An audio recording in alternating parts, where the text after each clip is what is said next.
Bismillahirrahmanirrahim. My dear students, how are you? Hope that all of you are well by the grace of Almighty Allah and passing a very pleasant time with your family members. All of you know that COVID-19 or coronavirus has the highest peak all over the world. So, what should you do? You should stay at home and abide by all the instructions that are already given to you so that you can stay safe. You know that Rajuk Uttara Model College has already taken some great initiative like introducing online classes, taking online exams, and uploading videos on our college website. So you should try to keep visiting our college website so that you can get new and newer videos on different topics in different subjects. However, our today's topic is gap filling with clue using different parts of speech, and I have prepared today's lesson for the students of class 6, but I believe that both the students of class 6 and 7 will be benefited from this lecture. And today's lecture is going to be presented by Moazzem, lecturer in English, Rajuk Uttara Model College. Before starting our lesson, let's have some idea about gap filling. What is gap filling? Gap filling is a kind of assessment or test where there are some gaps in a passage. Learners are supposed to use an appropriate word in each gap, maintaining correct grammar rules. There are two kinds of gap filling which are introduced usually in our country. The first one is gap filling with clue, and the second one is gap filling without clue. So, as the name indicates, in gap filling with clue, there are usually 10 or 12 words in a box, and you are supposed to find out the correct word and use them appropriately in the gaps. And in gap filling without clue, actually there is no box or selection of words. You have to select word of your own using your vocabulary, and then you should use that in different gaps of the passage. And what is the objective of our lesson? And why should we practice this topic, gap filling? Gap filling helps us to enrich students' vocabulary.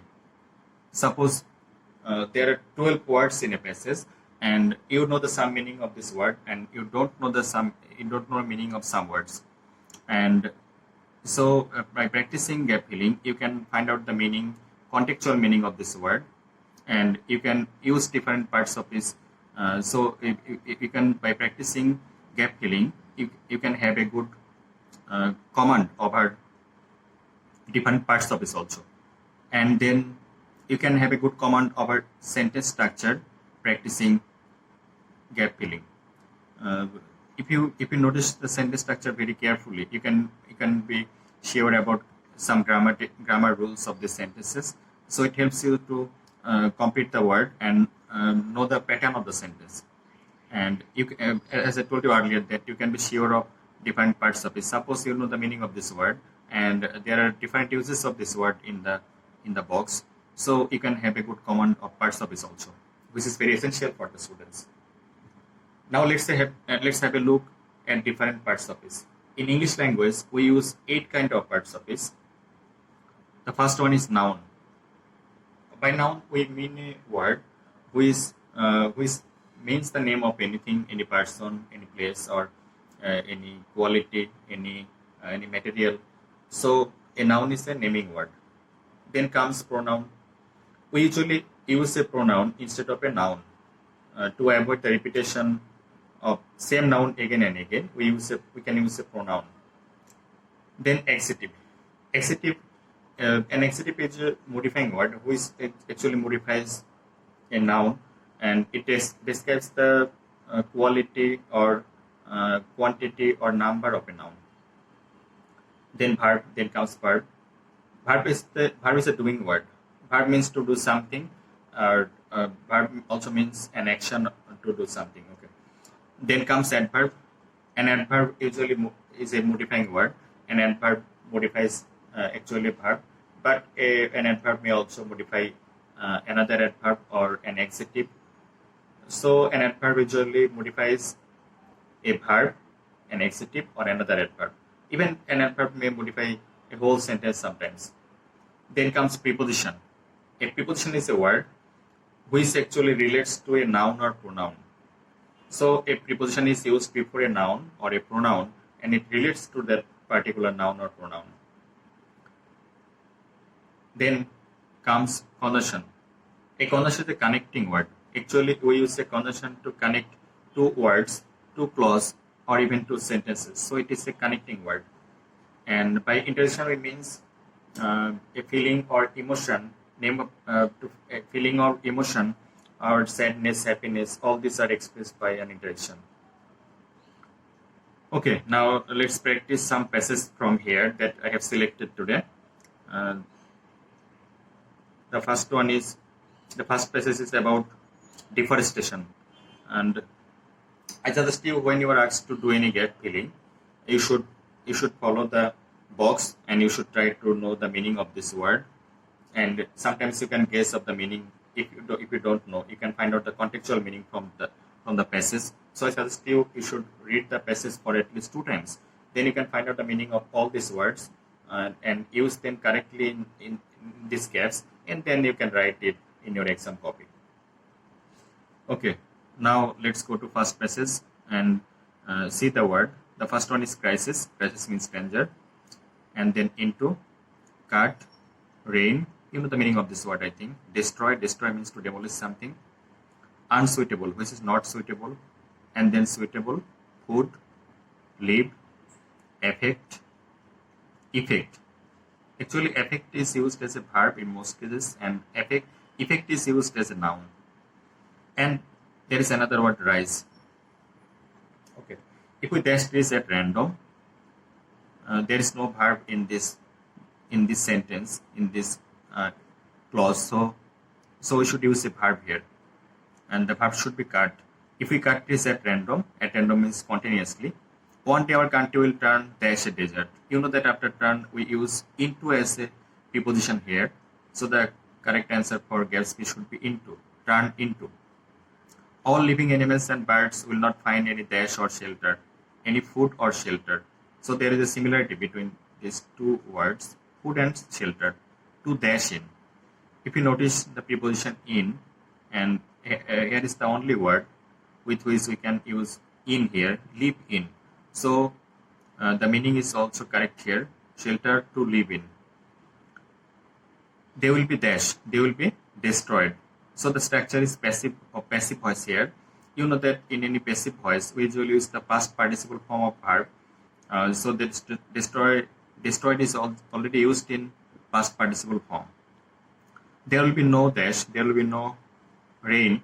Rain is used as a noun here. We can use rain both as a noun and a verb, but in this cap, there is use of rain as a noun. And as a result, our agriculture will face a great crisis. Crisis means danger here.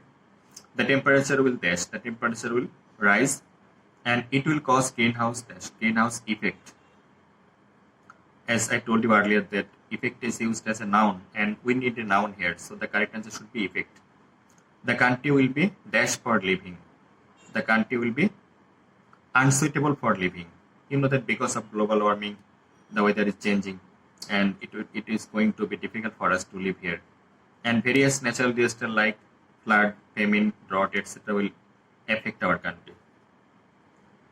Okay, next go to passage number 2, which is about the way or the practice we should do to avoid coronavirus. So let's go to see the words here selected word. Frequently means that is going to happen again and again. Protect means to save. Immediately means instantly. Contact, care, manners. I know that you know the meaning of this word.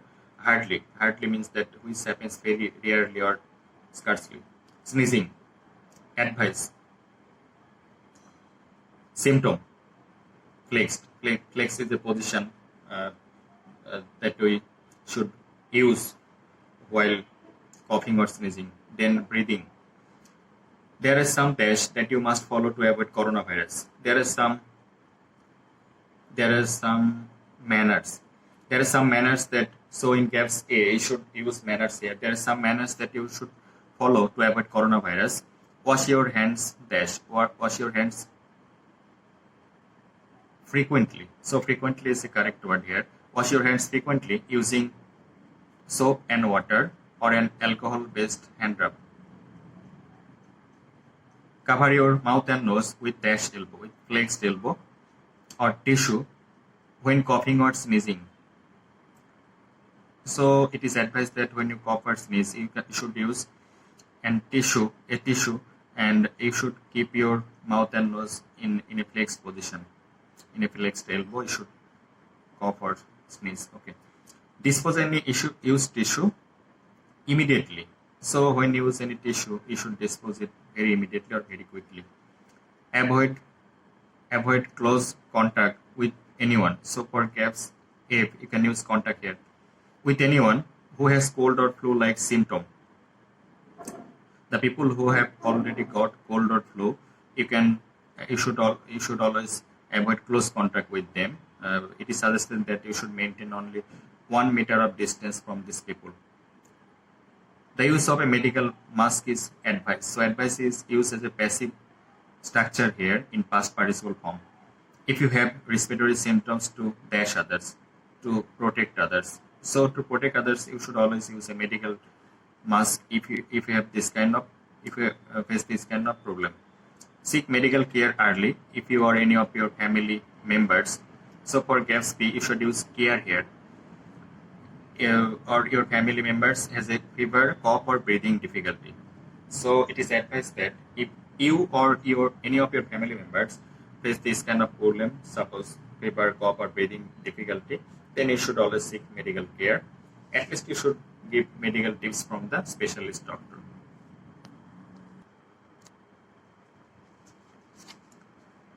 Next, go to passage number 3 or exercise 3. The passage is about a servant and an orchard owner named Hamidur Rahman. Okay, the word that we can see in the box: lived, owner, peak, ripe, orchard. Orchard means garden. Sour, that means peak. After, during, eat, them, on. Very easy word. I know that you know the meaning of all this word. Once upon a time, there's a poor man named Shuruzali. There lived a poor man named Shuruzali. So for first gaps, you can use lived because in this gaps, the question demands a verb here, and the verb is given in past tense. Actually, the whole passage is in past tense. He looked dash a large mango dash. He looked after. Look after means take care. He looked after a large mango orchard, that means mango garden. Hamidur Rahman was the dash of the orchard. Hamidur Rahman was the owner of the orchard. So the orchard belonged to Mr. Hamidur Rahman. One day, some of Hamidur Rahman's friends came to visit him. It was dash the summer season. So we need a preposition here, and the preposition should be during. It was during the summer season when the mangoes were ripe. We know that in summer the mangoes are usually ripe. So Hamidur Rahman asked Shuruzali to dash some of the ripe mangoes to pick. You know that after preposition to, we always use base form of verb. So the correct answer should be pick. To pick some ripe mangoes for his friends, Shuruzali went to the orchard and dashed some ripe mangoes and picked some ripe mangoes. So we have to use this same verb but in past tense here, and picked some ripe mangoes. Then he gave dash to his master. Then he gave the correct answer should be them here, because there are options that we have in our hand is it and them, but you know that we are using the pronoun instead of mangoes. So mangoes is used as a plural form here. So the correct pronoun should be them. Hamidur became very angry seeing that mangoes were sour. So the correct answer should be sour here. Okay, next go to exercise 4, and the word Let's go to see the word here in the box. Through, work, long, blue, ready, inferior. Inferior and superior. That is the opposite order superior. Dignity. Dignity means respect. Then sacrifice, high, aware. Aware means conscious. Above and same. Man's dash depends on his work. Man's dignity. Dignity means respect. Man's dignity depends on his work. Man is a rational being. He is to dash for others. He is to work for others. So for gaps B, we can use work as the correct form here. He should not be proud of his dash blood, of his blue blood. Blue blood means aristocratic birth. He should not be proud of his blue blood. That means he should be proud of his family origin. He should be dashed to help anyone of any class. He should be ready. So ready is used as an adjective here. He should be ready to help anyone of any class. The man whom he is helping may be dashed to him by birth, may be inferior to him by birth. Inferior is the opposite of superior. But after all, he is a man. He has the dash blood and flesh. He has the same blood. So same should be correct option for gap F here. He has the same blood and flesh as the dash kind of man, as the high kind of man. So he should dash his own life for others. He should sacrifice his lives. We know that after a modals we use a main verb. So sacrifice is the main verb here, or base form of verb here. We can't live dash earth. We can't live dash on earth. We can't live long on earth, but we can live forever dash our work, through our work.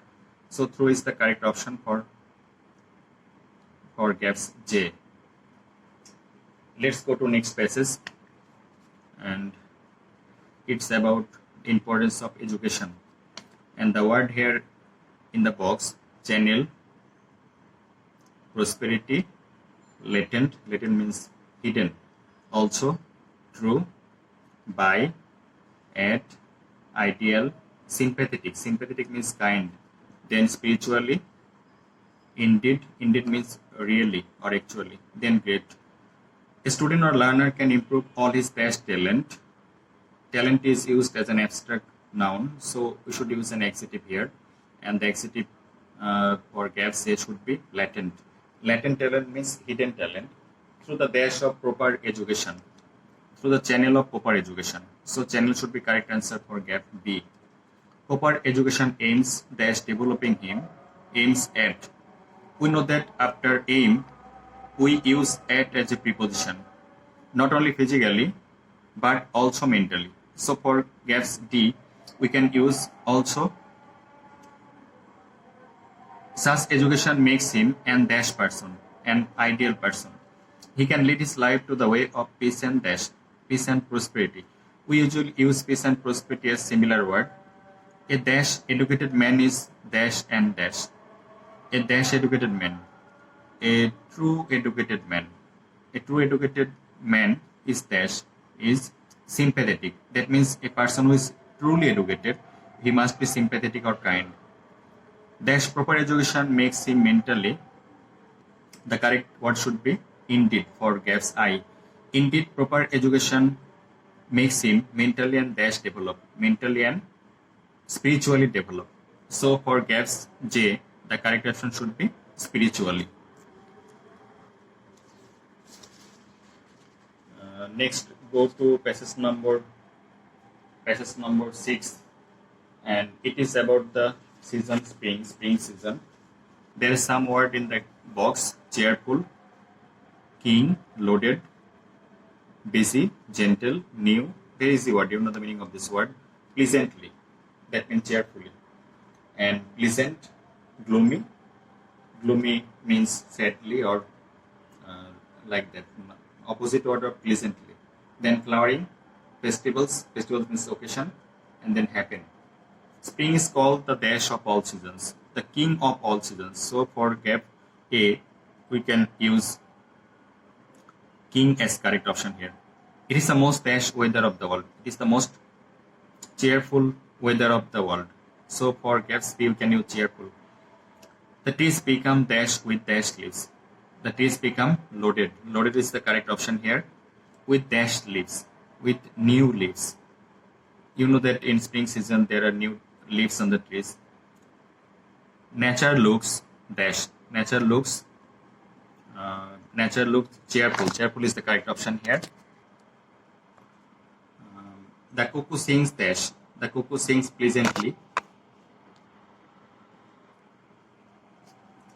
The cuckoo sings pleasantly. The mango trees begin dash. The mango trees begin flowering. The bees have a dash time. The bees have a busy time. So the bees become busy for collecting honey. Dash wind blows from the south. The correct option should be gentle breeze. Gentle wind blows from the south. It is a time of dash. It is a time of festivals. You know that in spring season there are different festivals all over the country. The next passage is about the importance of books. And books are compared to friends here. So there are some words: friends, come, find, make, need, side, prove, pay, pleasure, harm, real, love. Very easy word. You know the meaning of this word, I think. Books are best dash in life, best friends in life. So for gaps A, you can use friends as the correct option. You may have many good friends, but you don't dash them when you dash them. But you don't dash them, but you don't find them when you dash them, when you need them.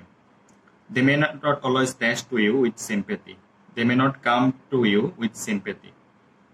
One or two may dash false, may prove false. After may is used as a models, and then we can use a main verb here. One or two may prove false, and do you must harm. So the correct option for gap B should be harm. But books are always ready to be by your side. So the correct guess for question J should be side. Some books will dash you love. Some books will make you laugh. After models, we use the main verb, and make is the main verb here. Some other books will give you much pleasure. So pleasure is used as an abstract noun here. Again, some books will bring you new knowledge and ideas. They are dash friends throughout your life. They are real friends throughout your life. So the correct answer for gap J should be real. They are your real friends throughout your life. And we have come almost to the end of our lecture today. There are some examples that we practice seven exercises today, but I think you should practice more and more from the model question or grammar book that you find in your hand. You should practice more and more passages so that you can get a clever idea. You can increase your vocabulary, and you can build up your ideas or opinion about different uses of different parts of this. Many thanks for watching today's video lecture. Thank you everyone.